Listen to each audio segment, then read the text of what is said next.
വലിയ ഭൂരിപക്ഷത്തോടെ വിജയിക്കാൻ കഴിയുമെന്ന ആത്മവിശ്വാസമുണ്ടെന്ന് വട്ടിയൂർക്കാവിലെ ഇടതുമുന്നണി സ്ഥാനാർത്ഥി വി കെ പ്രശാന്ത്. മണ്ഡലത്തിൽ ഒരു റൗണ്ട് വാഹനജാഥ പൂർത്തിയാക്കിയെന്നും അദ്ദേഹം പറഞ്ഞു. ചന്ദ്രശേഖരൻ നായർ സ്റ്റേഡിയത്തിലെ ഈദ്ഗാഹിൽ പങ്കെടുത്ത ശേഷം മീഡിയ വണ്ണിനോട് സംസാരിക്കുകയായിരുന്നു അദ്ദേഹം. സ്ഥാനാർത്ഥി തിരക്കിലാണെന്നറിയാം. എങ്ങനെ പോകുന്നു പ്രചരണ പരിപാടികളൊക്കെ?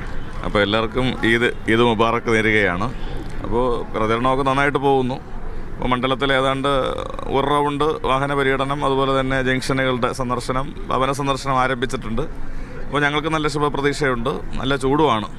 അപ്പോൾ അതിനിടയിൽ ഉത്സവം സീസൺ കൂടിയാണല്ലോ, റമദാൻ ഉൾപ്പെടെയുള്ള പുണ്യമാസം, അതുപോലെ തന്നെ മറ്റ് പരിപാടികൾ. അപ്പോൾ ഇവിടെയെല്ലാം വരുന്ന ആളുകളെയും കാണുക എന്നുള്ളതുകൂടി ഇതിൻ്റെ ഭാഗമായിട്ടുണ്ട്. അപ്പോൾ ഞങ്ങൾക്ക് നല്ല ശുഭാപ്തി വിശ്വാസമുണ്ട്. വട്ടിയൂർക്കാവ് വലിയ ഭൂരിപക്ഷത്തോടു കൂടി നിലനിർത്താൻ കഴിയും, ഗവൺമെൻറ്റും നിലനിർത്താൻ വേണ്ടി കഴിയും. ആ നിലയിലാണ് കാര്യങ്ങൾ മുന്നോട്ട് പോകുന്നത്. ഇപ്പോൾ നമ്മൾ പ്രസംഗം മുഴുവൻ കേട്ട ശേഷമാണ് ഇപ്പോൾ പുറത്തേക്ക് ഇറങ്ങിയത്, ഈദ്ഗാഹിന് ശേഷമുള്ള. അതെ, ഇപ്പോൾ ലോക സമാധാനത്തിന് വേണ്ടിയിട്ടാണല്ലോ ഈ പ്രാർത്ഥന മുഴുവൻ.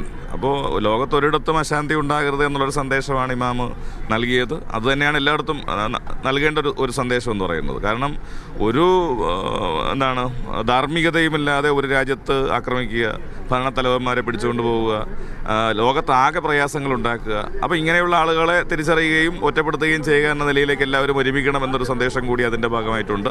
അതുകൊണ്ട് ലോക സമാധാനത്തിൻ്റെ സന്ദേശം ഇതിൻ്റെ സന്ദേശമായി മാറട്ടെ എന്നുകൂടി ആശംസിക്കുകയാണ്. എന്തായാലും എല്ലാ ആശംസകളും ഞങ്ങൾ പെരുന്നാൾ ആശംസകൾ തിരിച്ചും നേരുകയാണ്. എല്ലാവർക്കും ഈദ് മുബാറക്ക്. ക്യാമറമാൻ ഉണ്ണി പാലായ്ക്കൊപ്പം രജീഷ് നരിക്കുനി, മീഡിയ 1, തിരുവനന്തപുരം.